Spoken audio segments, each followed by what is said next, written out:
Bonjour à tous, mon nom est François Letarte et bienvenue sur ma chaîne JDRD30, une chaîne consacrée aux jeux de rôle sur table. Alors, en cette belle journée chaude, je prends une marche et vous fais une vidéo liste.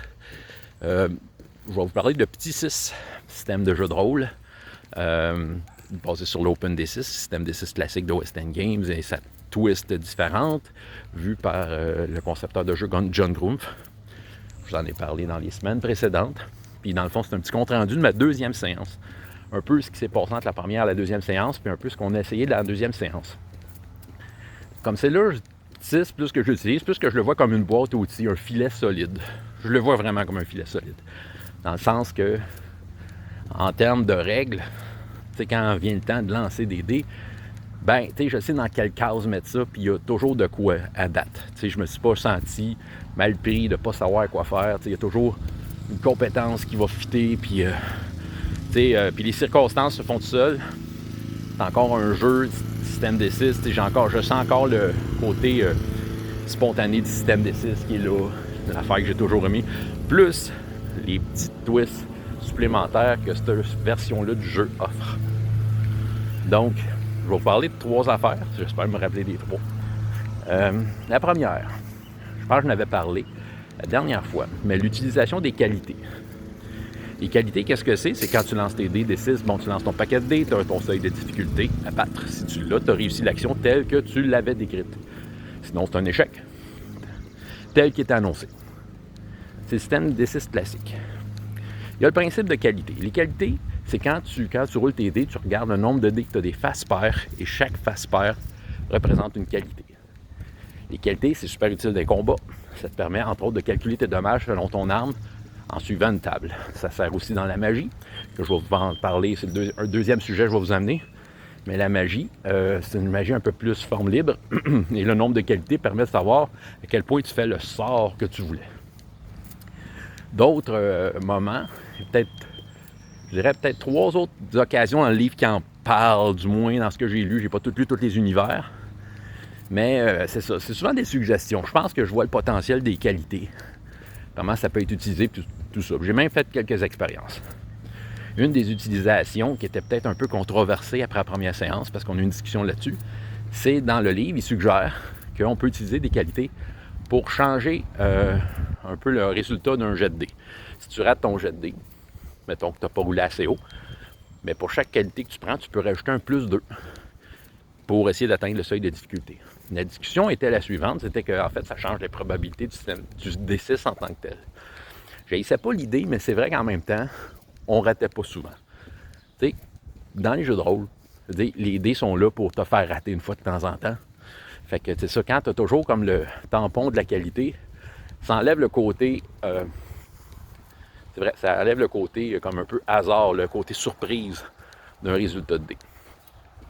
Donc, je me suis mis à penser de quelle façon je pourrais twister ça. Je n'haïssais pas l'idée, mais en même temps. Bon, première idée qui m'était venue en tête, c'est de dire cette utilisation-là des qualités, je pourrais décider du moment où c'est valide. Mettons dans un combat, vu que tu calcules les qualités pour des dommages, ça peut être utile.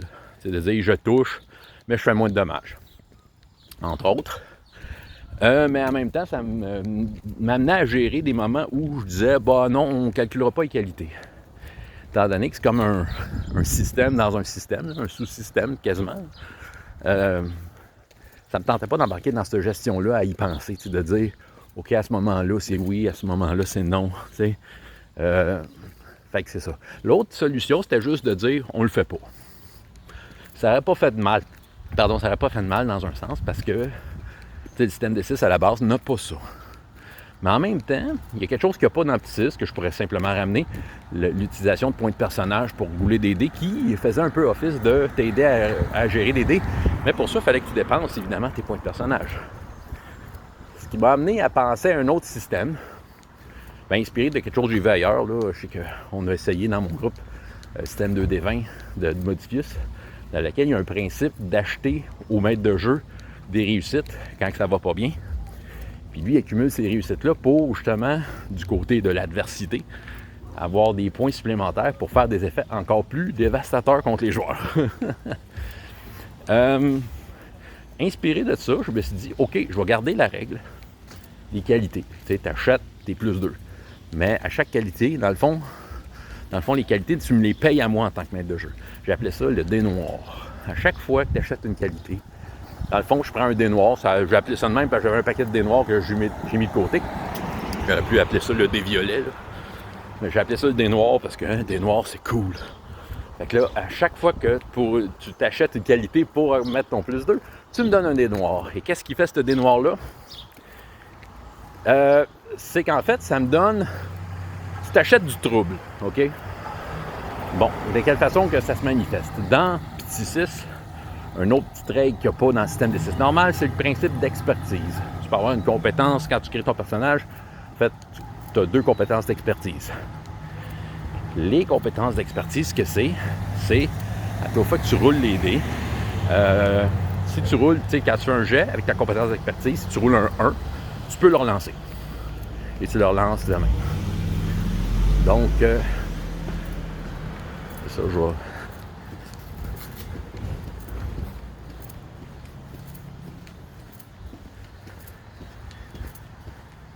Excusez, j'ai pris une pause. Quelqu'un qui magasinait des souliers. Je voulais pas y faire peur. Je reviens à mon affaire. Donc, j'ai repris un peu le principe d'expertise du côté des méchants, parce que c'est pas clair si les méchants ont de l'expertise ou pas. Peut-être les stat blocks des méchants sont vraiment différents de ceux des personnages. OK, c'est très générique. T'es bon dans ça, t'es pas bon dans ça. Tu sais, c'est un peu compensé par autre chose. Mais en même temps, mes dés noirs, ce que c'est quand moi, l'adversité roule des dés, à toutes les fois que j'ai un 1, je peux décider de prendre un dé noir, enlever le 1, prendre un dé noir et le lancer. Autrement dit, j'augmente un peu les chances du côté des méchants. Fait que, tu sais, si les joueurs passent leur temps à sauver leur vie en achetant des qualités, hein, ben moi, de mon côté, ils vont voir la quantité de dés qui s'accumulent et ils vont savoir qu'à un moment donné, je peux les utiliser pour remplacer des 1 et être efficace soudainement. Je trouve ça intéressant. Parce que ça peut... Là, une petite parenthèse, mais tu sais, vous avez déjà tous vécu peut-être le combat de la fin, le boss final, qui se trouve être un combat plus facile que le donjon qui précédait, tu sais. Puis il y a, tu sais, en un round, les joueurs, bing bang, ton boss final. On entend souvent parler de comment faire, des techniques, dire que c'était pas vraiment lui le boss, ou tu sais, de fudger des résultats, bon. En même temps, en ayant les dés noirs, bien à vue des joueurs, on fudge rien. On le sait que moi, au combat final, je peux tellement les utiliser. Fait que, tu sais, autrement dit, le combat final risque d'en valoir plus la peine parce que, de mon côté, j'ai des possibilités d'augmenter les chances du méchant. Hein? Ça serait-tu pas épique comme combat à la fin, ça? Avouez-le. Voilà, on va traverser ici. Fait que c'est un peu ça. La première expérience de ça semble pas si pire. J'ai utilisé mes dés noirs une fois de temps en temps. Puis, en fait, c'est ça. C'est qu'en fait, l'histoire de... Comment je peux dire? Sans ça, c'est que, tu sais, réussir un jet de dés à force de qualité, ça ressemblait à comme un acquis, tu sais. Ah, j'ai manqué, mais j'ai 3 qualités, je l'ai. Tu sais, fait qu'autrement dit, c'était pas un choix, c'était là, fait qu'on l'utilise. Fait que c'est ça, ça changeait beaucoup la probabilité. Mais là, cette fois, ils ont un choix à faire. Est-ce qu'ils veulent m'aider en achetant des qualités?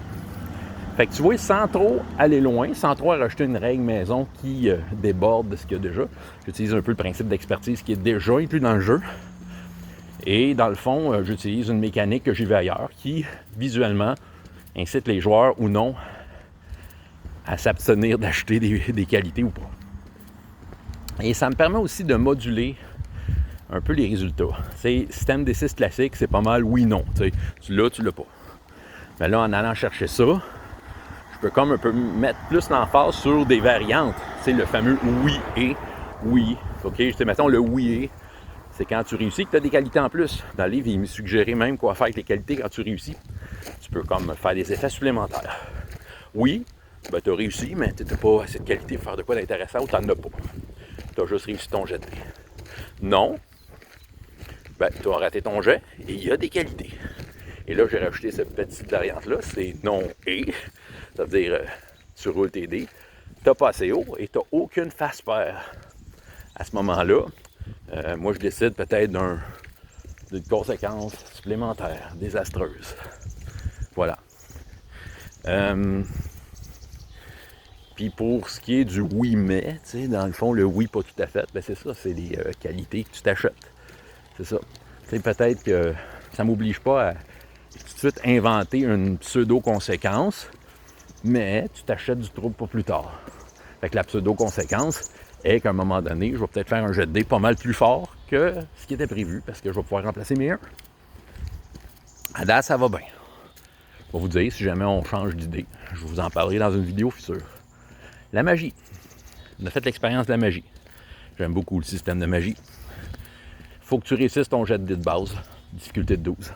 Déjà en partant, c'est une condition. Si tu réussis pas, tu l'as pas. Après ça, tu calcules le nombre de qualités. Et là, selon un tableau, ça te dit un peu, selon l'effet que tu vas avoir, comment de qualité ça te prend pour faire tel aspect, la portée, combien de cibles, si tu veux faire des dommages, combien de points de dommages tu veux faire, tu sais. OK, il y a comme un tableau qui te permet de gérer ça. Fait que souvent, ce qui arrivait, c'est que le joueur, il y en a un qui faisait de la magie, là. Le joueur qui me disait, moi, je veux faire telle affaire, ben, tu sais, je regardais, j'évaluais, là, tu sais, combien de qualité ça prenait, puis je disais combien de qualité.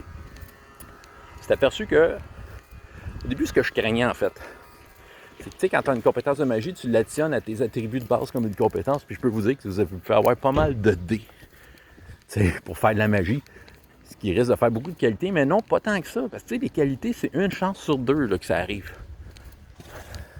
Fait que même si tu as l'air d'avoir beaucoup de dés en magie, lancer ton sort, oui, il va se lancer, mais ça ne veut pas dire qu'il va être efficace comme tu le veux. Mais c'est ça qui est le fun, c'est qu'à un moment donné, si tu as moins de qualité, peut-être que tu peux accepter de faire ton sort, mais avec un effet moindre. Fait que je vais te dire, ben tu sais, tu pourrais peut-être pas aller aussi loin, plus proche, faire moins de dommages. Il y a moyen d'ajuster. Et le contraire est aussi vrai, parce que c'est arrivé qu'il a fait un sort, à un moment donné, qui ne demandait pas beaucoup de qualité, genre 2 qualités, puis il en a fait 3. Fait que j'ai dit, hey, ça te tente-tu que ton sort soit plus efficace? Il a dit, ah oui, tu sais. Fait que, tu sais, je trouve ça intéressant. J'aime beaucoup ça. Moi, je vais vous dire, en général, dans le jeu de rôle, ce qui me bug, là, c'est la magie. Mais j'ai commencé à goûter, tu sais, déjà, la première fois que j'ai goûté un système de magie plus forme libre, c'était à All for One, avec Ubiquity, puis j'y ai pris goût. Je me suis dit, ah, ça, c'est de la magie que j'aime, parce que tu n'as pas besoin d'avoir le sort décrit, de t'en rappeler. Pense à ce que tu veux faire. Regarde si ça rentre dans ton une école de magie, il y a comme des écoles de magie. Puis à partir de là, laisse-toi aller. C'est en plein ça. Fait que tu sais, première expérience, ça va bien.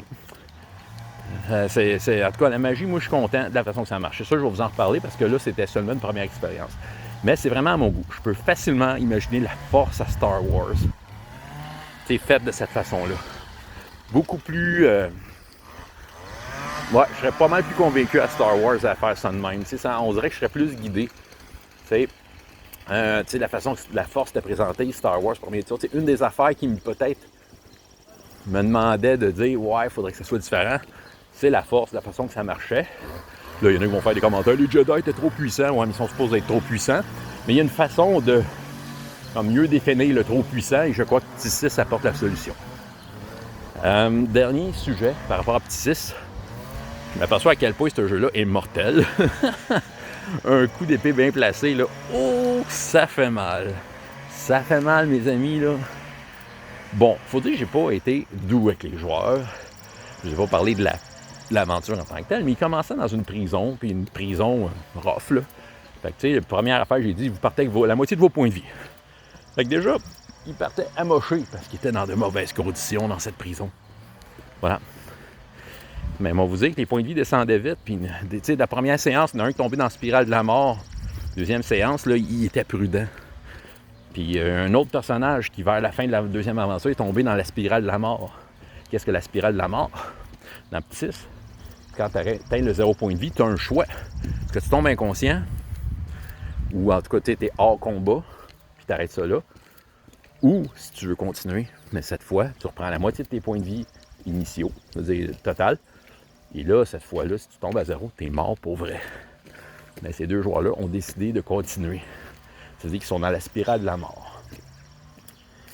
J'aime beaucoup ce qui m'a charmé de Star Wars D6 au début, là, dans les années 80. Je pense que c'était le système de blessure. Pour moi, c'était quelque chose de nouveau. Avant, les quelques jeux que j'avais essayés, c'était des points de vie, tu sais. Puis je pense que pour moi, ça avait plus d'allure de dire « Hey, t'as mal, puis t'as des blessures, puis c'est ça. » J'aime toujours ce système-là, mais il y a quand même de quoi que j'ai toujours dit Il y a de quoi qui n'est pas tout à fait au point. J'aime le principe, mais c'est pas au point. Tu sais, à Star Wars, là, à la première blessure, t'es handicapé pour un bout. C'est à moins d'avoir un medpack ou un droïde médical.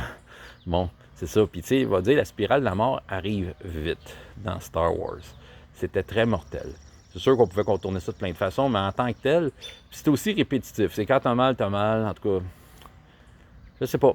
Puis, tu sais, je me suis dit, il faudrait que je fasse ça différemment. Ce que John Grumpf propose dans Petit 6, j'aime ça. Tu sais, parce que dans le fond, tu as une jauge de points de vie standard à la donjon dans laquelle, tant que tu as des points de vie, tu es correct, tu es toujours dans la course. On pourrait même décrire l'utilisation des points de vie comme bien des gens décrivent l'utilisation des points de vie dans Donjons et Dragons, comme de quoi que c'est pas des blessures actuelles, mais plutôt à quel point tu tiens encore le coup dans ce combat-là ou en général. Ça permet des choses héroïques. Puis là, quand tu tombes dans la deuxième spirale, ben tu perds. Premièrement, là, il y a comme le principe du Wounded de Star Wars, le moins 1D. Mais ce moins 1D-là, c'est pas n'importe lequel. Quand tu tombes dans la deuxième jauge, la mortelle, ton moins 1D, c'est que tu enlèves ton dé de chance, ton Wild Die. OK? Fait que quand tu enlèves ton dé de chance, là, non seulement tu as un dé en moins, mais tu as peu de chances de faire des dés explosifs. Le dé explosif, il n'est plus là. Tu peux plus comme compter sur lui pour peut-être t'aider une fois de temps en temps. Puis je trouve que le roleplay des joueurs, en tout cas à date, là, c'est sûr c'est juste 2 games, mais je trouve qu'il s'adapte beaucoup. Soudainement, tu sais, il n'y a plus le côté poule pas de tête que tu peux avoir dans Donjon, que tant que tu as des points de vie, tu es correct, puis à 0, c'est fini. Tu sais, c'est comme tu as tout ou rien, là. Puis, tu sais, autant le contraire, là, veut dire, t'as plus le côté, comment je pourrais dire, déplaisant de te promener avec un dent en moins tout de suite, tu sais, parce que la première blessure qui a de l'allure à Star Wars, c'est tu perds un dé. La première fois que t'as mal, tu perds un dé. Fait que, tu sais, en partant, si t'es blessé, c'est ça. T'sais, le petit 6 offre l'entre-deux. Au début, j'étais pas fan de point de vue dans D6, mais étant donné qu'il l'a arrangé de même, en tout cas, moi, je trouve ça le fun. Ouais, fait que c'était pour vous parler de Petit 6 aujourd'hui. J'aime beaucoup ce système de jeu-là. Je m'aperçois que c'est une boîte à outils. Je m'aperçois que ce jeu-là, comment je peux dire, n'est pas fini d'un certain sens. Je pense que je l'avais dit, mais je pense que John Grumpf a peut-être le don de donner vaguement ce qu'il pense avec telle règle, tu sais. Mais je pense que ça t'oblige à penser puis de dire, OK, moi, je l'applique comment, la règle? Autrement dit, ce jeu-là, je suis pas un fan des règles maison, mais ce jeu-là t'invite à en faire de la façon qui est écrite, tu sais. C'est pas comme genre quelque chose de ferme, puis tu fais la règle maison qui défait la chose de ferme, qui risque d'avoir de l'impact sur d'autres choses. C'est le système des 6, c'est hyper modulaire. Fait que, tu sais, c'est plus de dire, OK, il y a de l'air de proposer ça, mais ça a l'air d'être soit tel aspect ou tel aspect, tu sais, on dirait, tu sais, puis je peux pas donner d'exemple concret. Je pense que c'est n'importe qui lit ce livre-là. En tout cas, moi, c'est l'effet que ça m'a fait, mais je pense que personnellement, c'est là que tu vas comme peut-être te mettre à poser la question, OK, de quelle façon je veux utiliser cette règle-là, tu sais. Il y a beaucoup de place à l'interprétation, à l'arbitraire un peu du meneur de jeu. Je pense que là, il y a une question de confiance qu'il faut avoir. Tu sais, les jeux crunchy, c'est bien le fun, là, il n'y a pas d'arbitraire. Là. Il y en a qui m'ont déjà reproché ça. Un certain drummer, Stéphane, si tu m'écoutes. Du calme. Je pense que tu sais, ça prend des fois ce genre de jeu-là où, comment je pourrais dire, la confiance entre les joueurs et le meneur de jeu passe par un bon système assez simple qui fait en sorte que les décisions que tu prends semblent être les bonnes, tout simplement. Qu'à ce moment-là, les règles de jeu t'inspirent que c'est comme ça que ça devrait aller.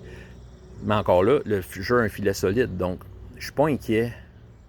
Je suis pas inquiet pour, comment je pourrais dire, le jeu a un filet solide. Fait, je suis pas inquiet sur la décision que je vais arbitrer.